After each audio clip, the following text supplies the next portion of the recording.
प्रिय श्रोते हो, लिओनार्दो दा व्हिंची या एका महान कलाकाराची ओळख मी आपल्याला करून देणार आहे. त्याची व त्याच्या कला जीवनाची संपूर्ण माहिती वेळेअभावी मला देणे जरी शक्य नसले तरी त्याच्या प्रमुख 9 चित्रांची आणि कलाकृतींची माहिती देणे शक्य आहे. लिओनार्दोचं जीवन व कार्य याची आपणास अल्पांशाने का होईना माहिती व्हावी हा त्याचा मुख्य उद्देश आहे. तो चित्रकार होता, शिल्पकार होता, वास्तू रचनाकार होता, यंत्रज्ञ लेखकही होता. 15 एप्रिल 1452 मध्ये शनिवारी उत्तर रात्री 3 वाजता इटलीतील फ्लॉरेन्स जवळच्या व्हिंची गावात लिओनार्दोचा जन्म झाला. व्हिंची हे लिओनार्दोचं जन्मगाव आडनाव नव्हे पण त्या आडनावाप्रमाणे त्याच्या नावामागे राहिलं. त्याचा मृत्यू 2 मे 1519 मध्ये झाला. एकूण आयुर्मान 67 वर्षाचे. व्हिंची हे अल्बानो पर्वताच्या उतारावर वसलेलं एक छोटे निसर्गसुंदर गाव.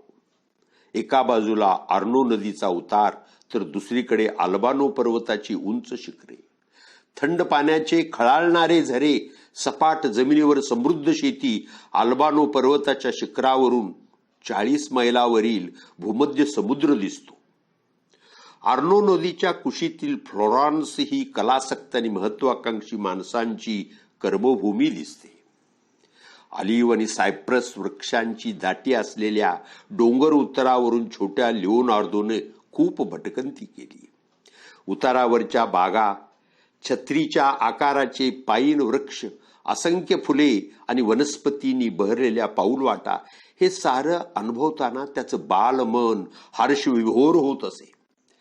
अल्बानोच्या कडेकपाऱ्यामधून खळाळणाऱ्या झऱ्यामधून आणि वादळ वाऱ्याने तासून काढलेल्या दगडांच्या चिऱ्यामधून त्याने निसर्गाचं भयचकित करणारं रौद्र रूप अनुभवलं.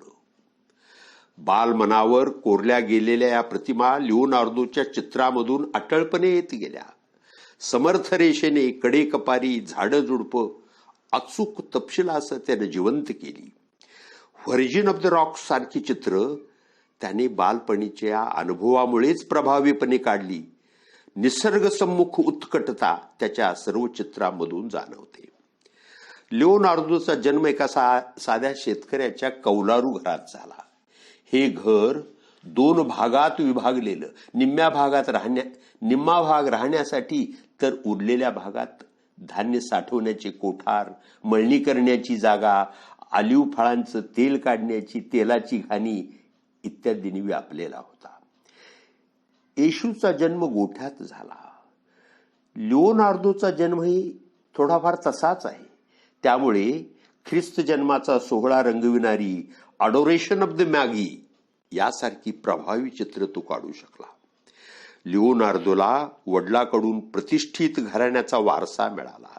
त्याचे वडील पियरो हे नोटरी वकील होते. तसेच ते सुखवस्तू जमीनदारी होते. व्हिंचीमध्ये त्यांची शेतीवाडी होती व फ्लोरेन्सला त्यांचे नोटरीचे ऑफिस होते. व्यापारी शहर असलेल्या फ्लोरेन्समध्ये कायदेशीर व्यवहार करण्यासाठी वकिलांची गरज नेहमीच असते. त्यामुळे पियोरोचा जम बसू लागला. लिओनार्दोचा जन्म झाला तेव्हा पियोरो विशीत होता. कॅटेरिना नावाच्या एका मुलीशी त्याचे संबंध होते. यातून लिओनार्दोचा जन्म झाला. लिओनार्दोला आईचा सहवास सुरुवातीची 4-5 वर्षे लाभला. तो 5 वर्षाचा असताना कॅटेरिनानं गावातल्याच एका तरुणाशी विवाह केला आणि लिओनार्दोचा आईशी संबंध तुटला तो कायमचाच. पियरोनं एका 16 वर्षीय उच्च कुळातील मुलीशी विवाह केला. पण तिची कूस उजवण्याची चिन्हे दिसेनात म्हणून पियोरोनं लिओनार्दोला आपल्या घरात आणलं.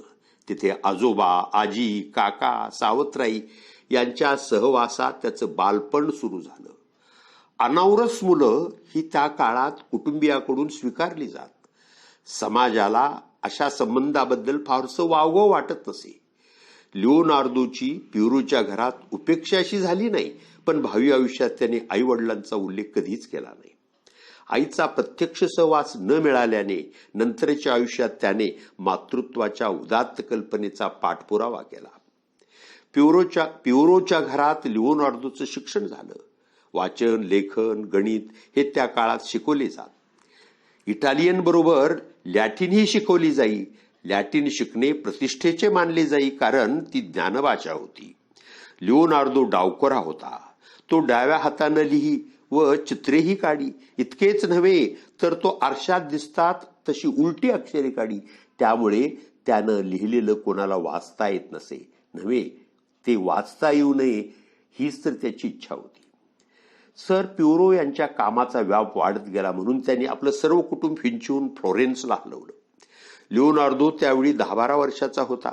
फ्लोरेन्सच्या पहिल्या दर्शनानं तो दिपून गेला, पण हळूहळू तो रुळला. त्याच्यात नवा आत्मविश्वास डोकावू लागला. बरोबर असणारी स्केचबुक रेखाटनाने भरू लागली. फ्लोरेन्सची तुलना प्राचीन ग्रीसमधील अथेन्स शहराशी केली जाते. चित्रकला, शिल्पकला, स्थापत्यकला, संस्कृती आणि ज्ञानसाधना या बाबतीत फ्लॉरेन्स हे इटालियन साम्राज्यात आघाडीवर होते. मेडिसीच्या छत्राखाली फ्लोरेन्सवासियांचा काळ हा भरभराटीचा होता. मेडिसीने कलेला उदार आश्रय आणि प्रतिष्ठा दिली. फ्लोरेन्समध्ये त्या काळी कलानिर्मितीच्या अनेक कार्यशाळा, वर्कशॉप्स होती. लिओनार्दोच्या कला शिक्षणाला हिरोशिया यांच्या मार्गदर्शनाखाली सुरुवात झाली. हा त्या काळातील प्रसिद्ध शिल्पकार व चित्रकार होता. हिरोशियानं प्लॅस्टिकचे साचे बनवण्याचे तंत्र आत्मसात केले होते. या तंत्राच्या साहाय्यानं त्याने मानवी शरीराचे अवयव, हात, पाय इत्यादी तयार केले आणि आपल्या शिष्यांनाही त्याने ते शिकवले. माणसांची शिल्प घडवताना त्याचा खूप उपयोग होई. मेनाचे पुतळे ही त्याची आणखी एक खासियत. त्याची कार्यशाळा म्हणजे कलेचं शिक्षण घेऊ पाहणाऱ्या तरुणांचं एक ते आदर्श विद्यापीठच होतं. लिओनार्दो हिरोशियाकडे उमेदवार म्हणून रुजू झाला आणि कलेची अनेक दालने त्याला खुली झाली. लिओनार्दोनं पुढे आपल्या कर्तृत्वानं हिरोशियाचा प्रभाव पुसून टाकला. हिरोशियाच्या काळातील कलेच्या अनेक संकेतांना दूर सारून कलेचे स्वतःचे मानदंड निर्माण केले. फ्लोरेन्समधील वास्तव्यात लिओनार्दोनं अनेक चित्रे आणि स्केचेस केली. मानवी आकृत्या, प्राण्यांची रेखांकन, वनस्पती आणि निसर्ग, यंत्राच्या आकृत्या, आराखडे, प्रत्येकासाठी त्याने विषयाला अनुसरून असं तंत्र वापरलं. त्याच्या रेषेतली लयबद्धता, तपशील जिवंत करण्याची ताकद वाखाणण्याजोगी होती. त्याचे अनेक चित्रांचे संकल्प अपुरे राहिले, पण त्यासाठी त्यांनी केलेली रेखांकनं श्रेष्ठ कला इतकीच प्रतिष्ठा मिळवून आहेत. आता लिओनार्दोचं पहिलं चित्र. लिओनार्दोचं स्वतंत्रपणे रंगवलेलं पहिलं चित्र म्हणजे द अनन्सिएशन ऑफ ख्राइस्ट, ख्रिस्त जन्माची भविष्यवाणी. या चित्रातला निसर्ग हा वास्तववादी निरीक्षणावर आधारलेला आहे. राखी रंगाच्या आकाशावर उठून दिसणाऱ्या वृक्षांच्या गडद आकृती निसर्गाशी नातं जोडणाऱ्या आणि कलात्मकतेची आठवण करून देणाऱ्या आहेत. देवदूताच्या पायाखालची झाडं, झुडपानी गवत हे चैतन्यपूर्ण मूलतत्वाचा मानवी प्रकृतीशी संवाद साधणारा एक लयबद्ध सौंदर्यपूर्ण आविष्कार आहे. मेरीच्या मागे असलेली दगडी इमारतीची पार्श्वभूमी, देवदूताच्या मागचा निसर्ग, मेरी समोरचं कलापूर्ण संगमरवरी मेज, त्यावरची पाना फुलांची नक्षी म्हणजे जणू काही निसर्ग आणि मानवी कौशल्य, मुक्तता आणि प्रमाणबद्धता यांचा संगम आहे. द अनन्सिएशनवर अनेकांनी चित्रे काढली.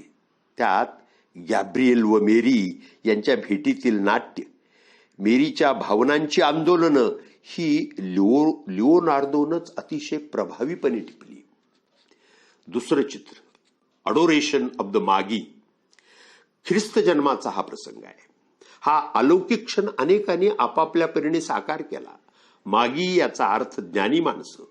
त्यांची संख्या 3 पर्यंत निश्चित करण्यात आली. त्यांची नावे मेल्शियर, गॅस्पर आणि बाल्थाझार अशी होती. या तिघांचे वेश विविध संस्कृतीचे प्रतिनिधित्व करणारे होते. जगाच्या कानाकोपऱ्यातून आलेली ही माणसं येशूवरील श्रद्धेपोटी आली होती. अडोरेशनच्या चित्रात येशूचा जन्म गोठ्यात झालेला दाखवण्यात येतो. 13व्या शतकात सेंट फ्रान्सिस्को यांनी अडोरेशनच्या चित्रात गोठ्यात बैल आणि गाढव पहिल्यांदा आणले. काहींनी उंट आणि मेंढ्या आणल्या. थोडक्यात अडोरेशनच्या चित्रात प्राणी आल्यामुळे ग्रामसंस्कृतीचं एक लोभस चित्र निर्माण झालं. गरीब पददलितांचा उद्धार करणारा सर्वशक्तिमान प्रेषक प्राण्यांच्या गोठ्यात जन्मतो म्हणून त्याच्याशी भावनिक नातं जडतं. लिओनार्दोनं सुरुवातीलाच ठरवून टाकलं की या चित्रातून इतिहास सांगण्यापेक्षा त्या अद्भुत क्षणाचा थरार अनुभवण्यावर भर द्यायचा. ही घटना केवळ बेथलेहमच्या मेंढपाळापुरती अथवा त्या 3 ज्ञानी माणसापुरती मर्यादित न ठेवता सारी मानवजात या अद्भुत साक्षात्कारासाठी जमलेली आहे असं दाखवायचं. या चित्राच्या माध्यमातून त्याला ओरडून सांगायचं होतं, एक चमत्कार घडला.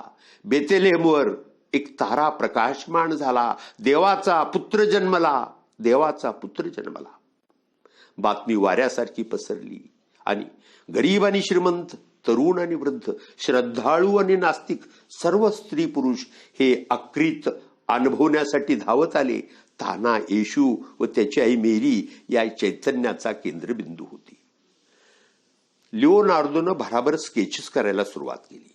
सगळ्यात मोठं आव्हान होतं ते माणसांची गर्दी कशी चित्रित करावी. चित्राची पार्श्वभूमी व गर्दीत वेगवेगळ्या भूमिका वठवणारे स्त्री पुरुष यांची निश्चिती कशी करावी हे मोठं आव्हान होतं. या संदर्भातील त्याची अनेक रेखाटनं आजही उपलब्ध आहेत. स्केचेस करताना लिओनार्दो काही पथ्य पाळीत असे. स्त्रियांचं चित्र शालीन असावं, पाय जवळजवळ असावेत, हाताची घडी आणि मान कललेली असावी असं तो म्हणे. वृद्धांचं चित्र करत असताना त्याचे पाय गुडघ्यात वाकलेले, थोडंसं पोक आलेलं, मान वाकलेली असावी या गोष्टी त्याने निश्चित केलेल्या होत्या. जवळपास 6-7 महिने झाले तरी लिओनार्दोची नुसती तयारी चालली होती. त्याला काम देणाऱ्या मॅक्सची, एक ट्रस्टी होता मॅक्स नावाचा, मॅक्सची सहनशक्ती संपुष्टात येऊ लागली. चित्र पुरं करण्यासाठी तो तगादा लावू लागला. तशी लेखी तक्रारी त्याने दिली. अडोरेशनच्या चित्रकल्पनेनं लिओनार्दो झपाटलेला होता. असंख्य स्केचेस करत होता. मोठ्या लाकडी पॅनलवर तपकिरी रंगाच्या ब्रशाच्या फटकाऱ्यातून चित्राला हळूहळू आकार येऊ लागला. जे अव्याख्येय आहे ते समग्र चैतन्य समोर उभं ठाकावं असं चित्र साकार होऊ लागलं. चित्राच्या मध्यभागी सृष्टीचा मूलाधार असलेले 2 वृक्ष होते. त्यापैकी एका वृक्षाच्या मुळाशी मेरी ताठ बसलेली होती. तिचा चेहरा मांडीवरील बाल येशूच्या दिशेनं कलला होता. मेरी आणि तिच्यापुढे नतमस्तक झालेली दोन्ही बाजूची ज्ञानी माणसं यांचा एक त्रिकोण साधला गेला.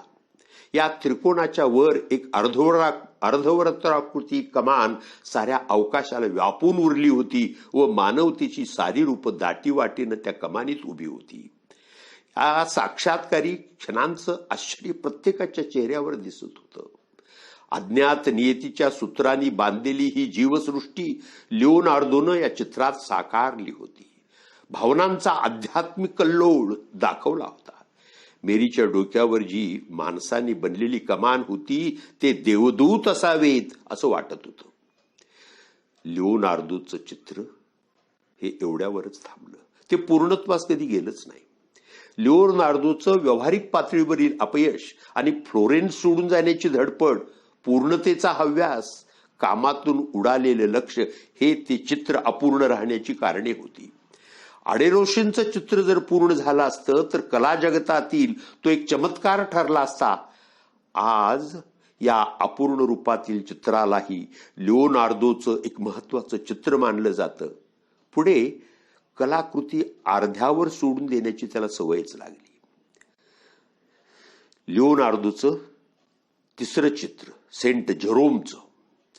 लिओनार्दोच्या एकाकी मनस्थितीचं प्रतिबिंब पडलेलं हे आणखी एक चित्र सेंट जेरोम. तेही अपूर्णच आणि उपेक्षितही. नेपोलियनचा चुलता जोसेफ याला या चित्राच्या लाकडी पॅनलचे 2 तुकडे 2 वेगवेगळ्या ठिकाणी मिळाले. या चित्रात लिओनार्दोनं स्वतःची छाती हातातील दगडाने बडवणारा एक वृद्ध दाखवलेला आहे. त्याला टक्कल आहे, दाढी नाही, अंगावर ग्रीक तत्वज्ञानासारखा पेहराव आहे, नजर शून्यात आहे, वेदना व उपेक्षा त्याच्या चेहऱ्यावर दिसतात. छातीचा सापळा झालेला आहे. मानेचे आणि खांद्यावरच्या स्नायूंचे रेखांकन लिओनार्दोच्या शरीररचनेच्या केलेल्या सूक्ष्म अभ्यास दाखवून देणारे आहेत. त्याच्या समोर शिव पहुडलेला आहे. त्याचा डौल चित्रातून प्रगट होतो. त्याचा जबडा वाचलेला आहे, पण त्यातून सिंहगर्जना होत नाही. मागे मोठा खडक दाखवलाय, त्यामुळे जेरोमच्या आकृतीला अधिक उठाव प्राप्त झालेला आहे.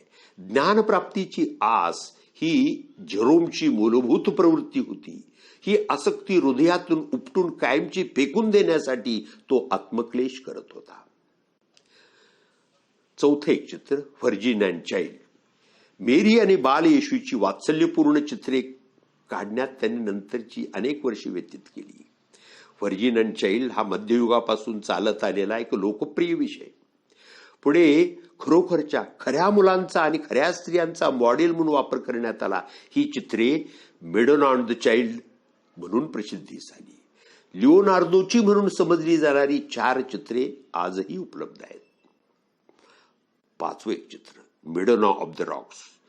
लिओनार्दोला खऱ्या अर्थानं प्रतिभावंत कलाकार म्हणून नाव मिळालं ते मेडोना ऑफ द रॉक्स. हे चित्र पॅरिसमधल्या ल्यूव्र म्युझियममध्ये ठेवण्यात आलेलं आहे. आणि दुसरं मेडोना ऑफ द रॉक्स हे चित्र लंडनच्या म्युझियममध्ये ठेवण्यात आलेलं आहे. या चित्रानं लिओनार्दोचं चित्रकलेवरील प्रभुत्व सिद्ध झालं. चित्रकाराला चिंतनाची, अनुभव उत्कटपणे घेण्याची, प्रतिमांच्या आधारे प्रभावीपणे ती मांडण्याची कला असावी लागते. कलेचा परमोत्कर्ष साधण्यासाठी इतर ज्ञानशाखांचा कलात्मक उपयोग करण्याची सर्जनशील प्रतिभा लागते. हे सर्व लिओनार्दोमध्ये होतं, हे या चित्रावरून सिद्ध होतं. मिलानमधील एका चर्चसाठी हे चित्र करायचं होतं. हे चित्र कसं असावं याबाबत चर्चच्या ट्रस्टीनी काही जाचकाठी घातल्या होत्या. मेरीची वस्त्र कोणत्या रंगाची असावीत, त्यांच्या चुण्या कशा असाव्यात, कुठे वार्निसचा थर असावा, कुठे सोन्याचा मुलामा असावा, अशी लांबलचक यादीच या करारात दिली होती. मोबदला म्हणून 200 ड्युकेट्स द्यायचे ठरले होते. चित्र पूर्ण करण्याची अंतिम तारीख निश्चित करण्यात आली होती. पण लिओनार्दोनं त्याला जे रुचेल, त्याला जे भावेल असंच त्यानं चित्र काढलं. चित्र अप्रतिम झालं, पण ते करारानुसार नसल्यामुळे ते नाकारलं गेलं. त्यासाठी वादविवाद झाले, कोर्ट कज्जे झाले. पुढे ते चित्र फ्रेंचांच्या ताब्यात गेलं, सत्ता पालट झाला. पुढे पॅरिसमधल्या ल्यूव्र म्युझियममध्ये ते ठेवण्यात आलं. लिओनार्दोनं याच विषयाला अनुसरून दुसरं चित्र काढलं. या नव्या चित्रात त्यांनी काही फेरबदल केले, पण करारातील अटी पाळल्याच नाहीत. पुढे हे चित्र लंडन येथील म्युझियममध्ये ठेवण्यात आलं. काही दिवसांनी लिओनार्दो मिलान शहरात येतो. मिलानच्या दरबारात ड्यूक लुडोविको स्फोर्झा यांच्याकडून काही कामे मिळवण्याचा तो प्रयत्न करतो, पण त्याला त्यात फारसं यश येत नाही. पण याच काळात त्यानं लोडोविकची मिस्ट्रेस सिसिलिया हिचं एक फार सुंदर पोर्ट्रेट तयार केलं.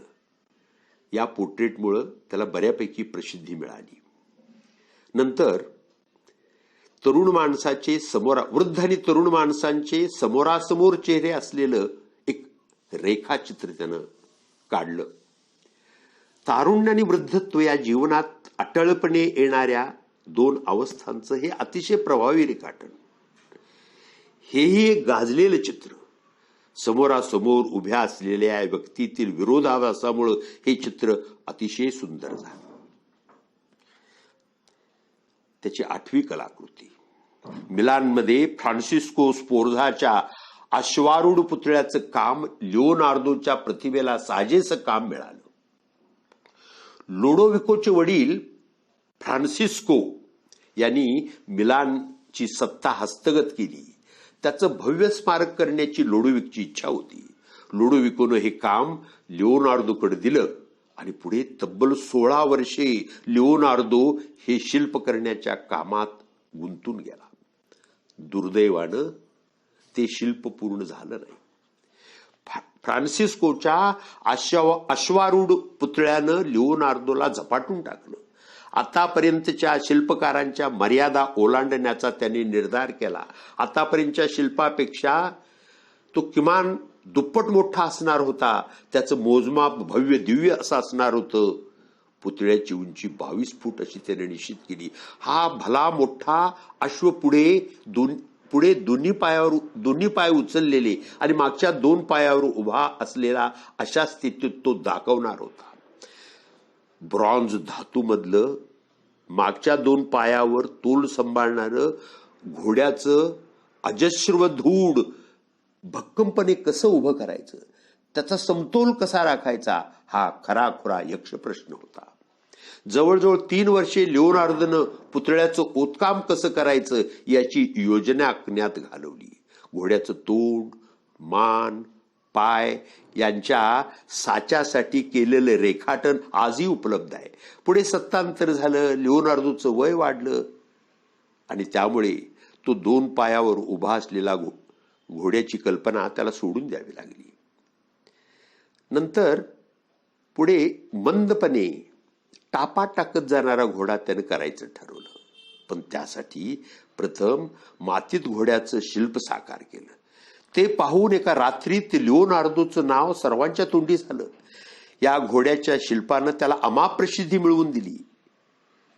पुढे ब्रास धातू उपलब्ध न झाल्याने तो मातीच्या घोड्याचा पुतळा ढासळला.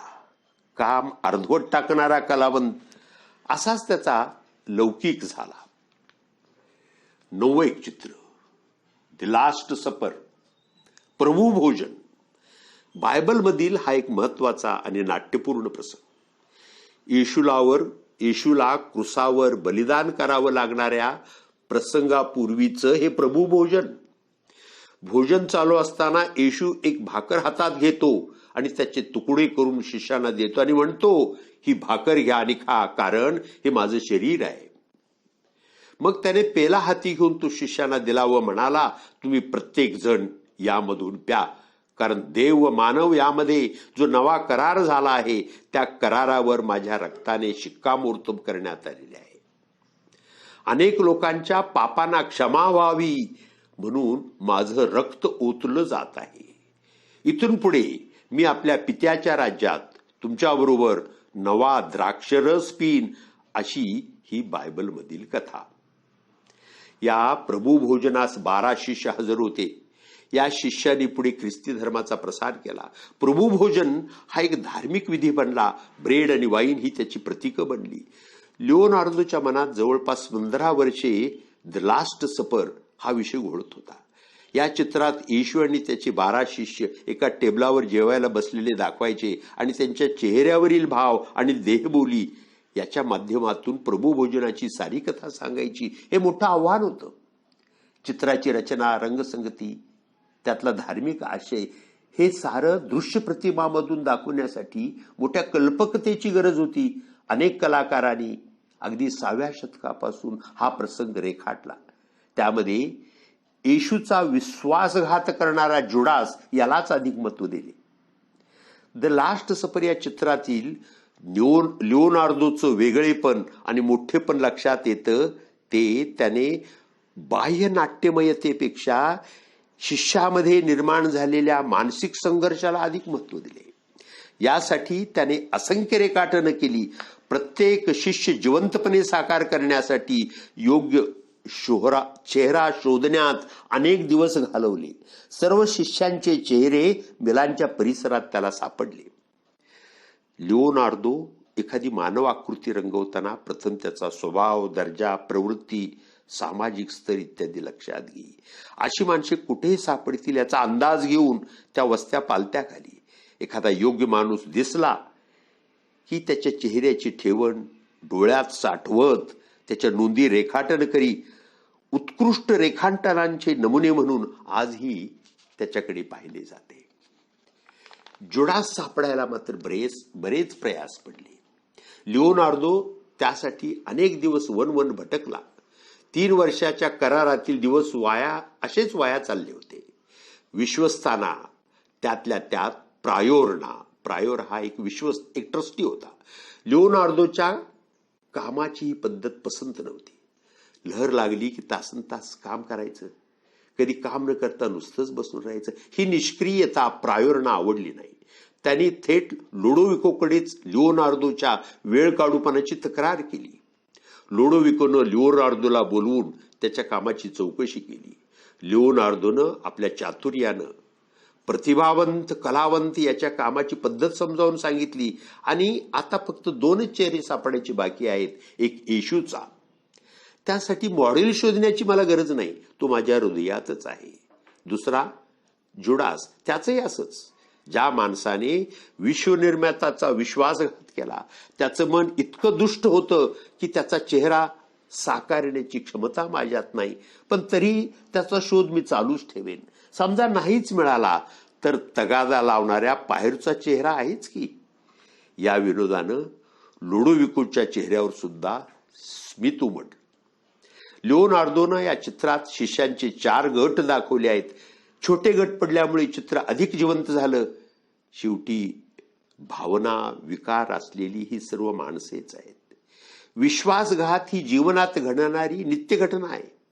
म्हणून जुडास जितका खरा तितकाच माणसाची नियत, अटळ नियती ही तितकीच खरी. लिओनार्दोनं जुडासच्या हातात पैशाची थैली दाखवली आहे. येशूला पकडून देण्याच्या बदल्यात त्यानं थैली स्वीकारली आहे. जुडासचा हात येशूच्या थाळीभोवती गुटमळताना दाखवलाय, कारण येशूने सांगितले होते की जो माझ्या थाळीत हात घालेल तो माझा विश्वासघात करेल. जुडास मागे झुकलेला आहे, त्याच्यावर प्रचंड दडपण आहे. हे सर्व बारकावे चकित करणारे आहेत. लिओनार्दोनं टेबलावरील बशा, ग्लास, पाव यांच्या रचनेतूनही तणावपूर्ण नाट्य निर्माण केले आहे. द लास्ट सपरचे नंतरच्या काळात अनेक अर्थ लावले गेले. त्यात सत्याचं व कल्पिताचं बेमालूम मिश्रण आहे. लिओनार्दोचं हे भित्तिचित्र असल्यामुळे त्याच्या विनाशाची लवकरच सुरुवात झाली. प्लॅस्टर वाळून त्यात भेगा पडू लागल्या, तडे जाऊ लागले. पुरामुळे चित्रावर खपल्या पडू लागल्या. मिलानमधील हवामानाचाही त्याच्यावर परिणाम झाला. पुढे नेपोलियनच्या फौजांनी मिलान काबीज केलं. त्या भोजनगृहाचं रूपांतर शस्त्रागारात, तबेल्यात झालं. रिकामटेकड्या सैनिकांनी चित्रातील महत्वाचे अवयव खरडून टाकले. या अलौकिक कलाकृतीची परवड झाली. पुढे अनेक तज्ञांच्या आणि राजकर्त्यांच्या प्रयत्नातून या चित्राचे काही अंशी पुनरुज्जीवन झालं. आता शेवटचं एक चित्र, मोनालिसा. जागतिक कलेच्या इतिहासात जी काही मोजकी चित्र वा कलाकृती संस्कृतीची दैवत बनून राहिली आहेत, त्यामध्ये आबाल वृद्धापासून सर्वांना परिचित असलेलं चित्र म्हणजे मोनालिसा. मोनालिसाचं स्मितहास्य आज शतकानुशतके रसिकांच्या मनावर अधिराज्य गाजवत आहे. अनेकांनी अनेक तऱ्हाने विश्लेषण करूनही त्याचं गूढ कायम आहे. मोनालिसा सारख्या कोणतीही वलय नसलेल्या एका सर्वसामान्य स्त्रीचं चित्र आदर्श ठरावं, अखिल मानव जातीला ते आपलं वाटावं, हे आश्चर्य नाही काय. मोनालिसा उर्फ मॅडोनालिसा ही फ्लॉरेन्समधील एका व्यापाऱ्याची 3री पत्नी. लिओनार्दोनं तिचं चित्र रंगवायला घेतलं तेव्हा ती 24 वर्षाची होती. लिओनार्दोनं तिचं चित्र काढत असताना हळूहळू तो तिच्या चेहऱ्यात गुंतत गेला. बाकीची सर्व कामे मागे पडली. जवळपास 3 वर्षे तो या चित्रावर काम करत होता. चित्रासाठी चित्रकारासमोर पुतळ्यासारखं बसायचं हे अति कंटाळवाणं काम म्हणून तिचं मन रिझवण्यासाठी गायक आणि वादक नेमले. एका विदूषकाचीही नेमणूक केली. लिओनार्दो अनेक दिवस नव्हे अनेक महिने हातात ब्रश न घेता तिचा चेहरा पाहत राही. त्यातून प्रदीर्घ काळानंतर तिच्या चेहऱ्याची रेखाटन करायला सुरुवात केली. लिओनार्दोच्या कुंचल्यातून जे चिरंतन स्मित उमटलं ते अर्थातच मोनालिसाच्या व्यक्तिमत्वात होतं आणि ते अंतरीचे सौंदर्य जाणण्याची मर्मदृष्टी व तिचे कुंचल्यातून अचूक प्रगटीकरण करण्याची क्षमता लिओनार्दोमध्ये होती, म्हणून ते प्रत्यक्ष चित्रात उतरलं. मोनालिसाच्या कपाळावर पट्टी आहे, डोळे विलक्षण बोलके आहेत. जिवंत माणसांच्या डोळ्यात आढळतो तसा पाणीदारपणा आहे. पापण्या भुवया प्रभावीपणे रंगवल्या आहेत. नाकपुडीवरच्या गुलाबी नाजूक छटामुळे नाकाला उठाव आलेला आहे.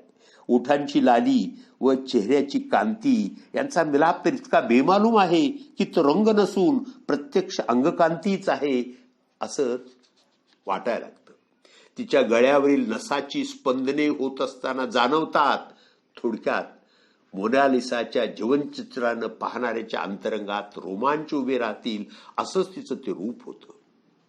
मोनालिसाचं चित्र आकारानं लहान असलं तरी भव्यतेचा प्रत्यय देणार आहे. याचं कारण पार्श्वभूमीचा लिओनार्दोनं केलेला कल्पक उपयोग.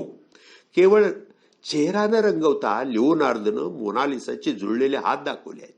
त्यामुळे आपोआपच चित्राची त्रिकोणात्मक मांडणी झाली. पार्श्वभूमीवरील निसर्ग चित्रामुळे, त्यातील निळसर हिरव्या छटामुळे, पर्वतराजी, वृक्ष, निर्जर यामुळे चित्राला उठाव प्राप्त झाला. लिओनार्दो आणि त्याची ही सर्व चित्रे याबद्दल जेवढे बोलेल तेवढे कमीच. मुख्य अशा एक 9-10 चित्रांचा मी या ठिकाणी सविस्तर तो थोड्याफार प्रमाणात उल्लेख केला. चित्र त्याची संपली नाहीत, अजून अनेक चित्र आहेत. निदान त्यातल्या काही महत्वाच्या चित्रांचा इथे किमान उल्लेख करणे मला आवश्यक वाटते. त्याचं एक चित्र बॅटल ऑफ अंधियारी, युद्धावरचं हे चित्र आहे. त्यात रेखाटन आहेत, भित्तीचित्रे आहेत. अतिशय प्रभावीपणे त्यानं काढलेलं हे एक चित्र आहे. दुसरं एक चित्र saint Anne with virgin and child and John. तिसरं चित्र virgin and child with saint Anne. चौथं चित्र लेडा अँड द स्वॅन. हे स्त्रीनग्न चित्र आहे. या चित्रकाराने कधी स्त्रीनग्न चित्रे फारशी काढली नाही. त्याला अपवाद फक्त लेडा अँड स्वॅनचा आहे. पाचवं एक चित्र सेंट जॉन द बाप्टिस्ट आणि 6वं बाप्टिझम ऑफ ख्राइस्ट. लिओनार्दो विश्वमानव होता. तो प्रतिभा आणि गूढता अशा मानवी अस्तित्वाचं प्रतीक होता. लिओनार्दो आजही आपल्याला नव्यानं कळत राहतो. त्याच्या प्रतिभा शक्तिमागचं रहस्य पूर्णपणे उलगडलेलं नाही. त्याच्या वयामध्ये दडलेली गुपितं अजूनही पूर्णपणे कळली नाहीत. त्याच्या चित्राचं विश्लेषण, यंत्राची प्रारूप, वास्तुकलेचे आराखडे आणि संगणकावर बनवलेली त्याची त्रिमुती पूर्ण रूप अशा अनेक अंगांनी लिओनार्दो आज आपल्याला नव्यानं कळतो आहे. बिल गेट्स या संगणक क्षेत्रातील प्रतिभावंत आणि जगातील सर्वात धनवान माणूस लिओनार्दोला दैवत मानतो. त्याच्या एका वहीसाठी कोडॅक्स लायजेस्टरसाठी त्याने तब्बल $3 कोटी मोजले व ती वही लोकांच्यासाठी प्रदर्शित केली. डॉन ब्राउन यांनी दा व्हिंची कोड ही कादंबरी लिहिली. त्यामुळे त्याच्या चित्रांवर तर्कवितर्क करण्याची एक लाटच निर्माण झाली. शेवटी 2 मे 1519